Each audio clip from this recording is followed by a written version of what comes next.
In this video, we're going to talk about this camera, the OM system OM-3.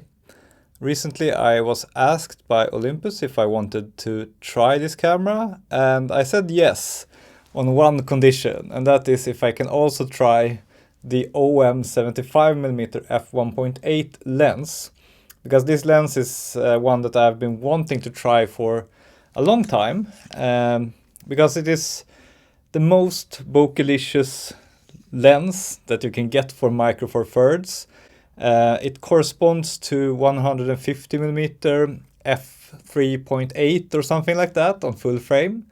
Because it's 1.8 on Micro Four Thirds, then you go 2 steps up to see what the depth of field corresponds to on full frame. So it's roughly f2, then it's f2.8, f4. Throughout this video, I'm gonna show some sample photos that I took yesterday with this combination. So I tried this camera for a few days. I took it out on a walk and took some test shots just to get a feel for it. And I didn't have that high expectations beforehand. I knew that this camera is very similar to the OM-1, which I already own. It's basically just that this camera, the OM-3, has a slightly different outside, a slightly different case, more like a retro film camera. As you can see, the OM-3 is more compact than the OM-1. The OM-1 has a much better grip. So if you're gonna use like heavy, big lenses, the OM-1 is definitely the way to go. And also if you overall like softer edges and so on. But if you want something really small and compact and you're planning to use smaller lenses, for example, for street photography, then this camera is probably the better option because it hangs nicer from your neck, and yeah, it's just very compact and nice. And it is pretty ergonomic, I would say, yeah, as long as you're using smaller lenses. I mean, this lens is not one of the smallest, but it's still not super big. And when I walked around with this lens, it felt great, and I had no issues whatsoever in holding and using the camera. It has a bit of a thumb grip on the backside, which helps a lot. And overall, it's just really compact and nice. Another difference between the OM-1 and the OM-3 is that the OM-3 only has 1 card slot, while the OM-1 has 2 card slots. That doesn't bother me that much, and I guess this is something they did just to make the camera more compact, but it's good to know. One of the first things I noticed with the OM-3 is that the buttons and dials feel really good, like exceptionally good, and the build quality overall feels a lot better than I had expected. The camera looks a little bit plasticky in photos, so I didn't have that high expectations, but it feels really well built. Perhaps one of the best built cameras I've ever held in my hand. Really love the controls and dials. And another thing that I really love is the shutter sound. Listen to this.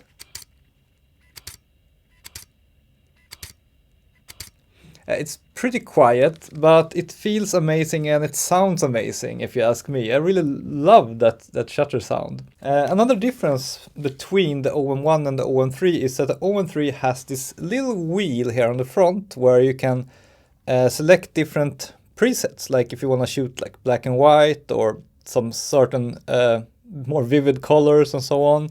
So it's kind of a way, I guess, to make it appeal more to street photographers. And it's a nice touch that you can easily switch between black and white and color, for example. One thing that really blew me away is how fast the autofocus is on this camera. When I was out on the street shooting really fast things, like fast moving bikes, for example, it really acquired focus very instantly. Like it only needed a fraction of a second to acquire focus. Then the focus isn't always like as exact as maybe on Sony cameras, for example. So sometimes it's just slightly off. But it's really good overall, and it's really fast in acquiring focus. So it's great for street photography, I think. Another thing with this camera that is great for street photography is that the shutter is very silent, but you can also use the electronic shutter, which works great. This camera has a stacked sensor and a really fast readout speed.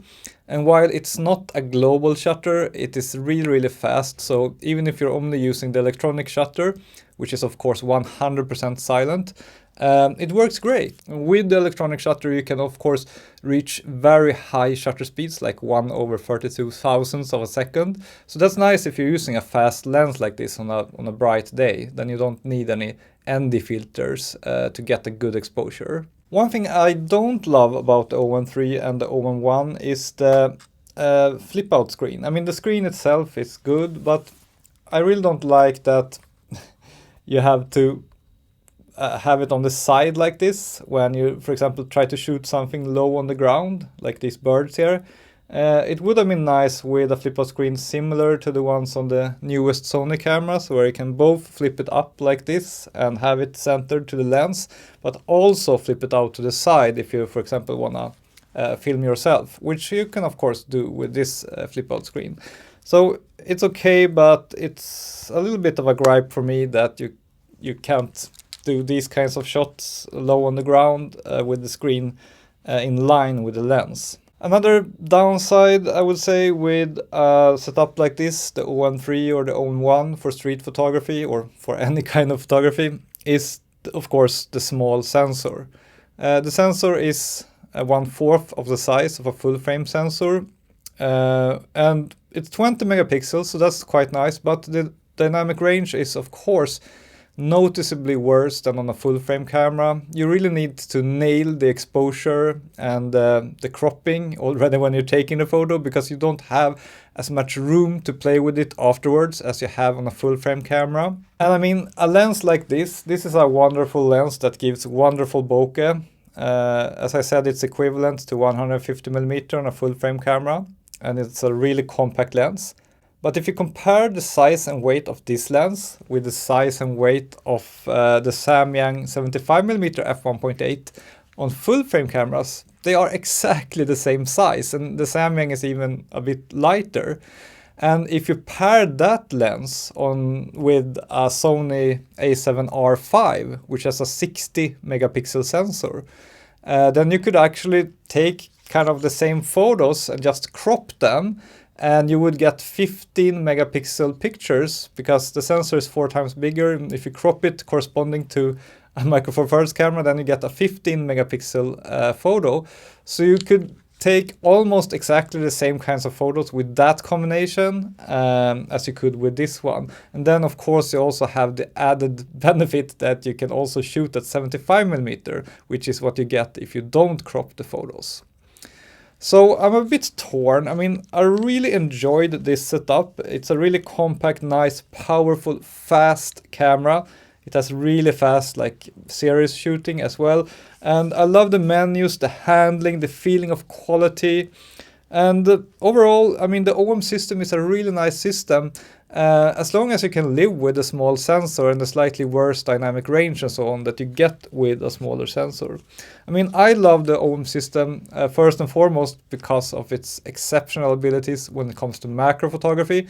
For street photography and other genres, I kind of lean more towards full frame still, but if you want to have a Micro Four Thirds system and you do a lot of street photography, I think this is probably the best camera you can get for that. One more word about this lens. It is a very fun lens. It's not that easy to get really creamy bokeh on Micro Four Thirds, but this is the lens you should get if you want that. I was slightly disappointed though with the image quality. It has very noticeable longitudinal chromatic aberration, which means that areas that are slightly out of focus tend to get a green or purple fringe, which is very often quite noticeable and sometimes quite hard to clean up in Lightroom. And of course that was probably something they had to do to make this lens this compact. But I mean, the corresponding lens on full frame, the Samyang 75mm, does not have that degree of purple fringing. So I'm not sure what's going on here.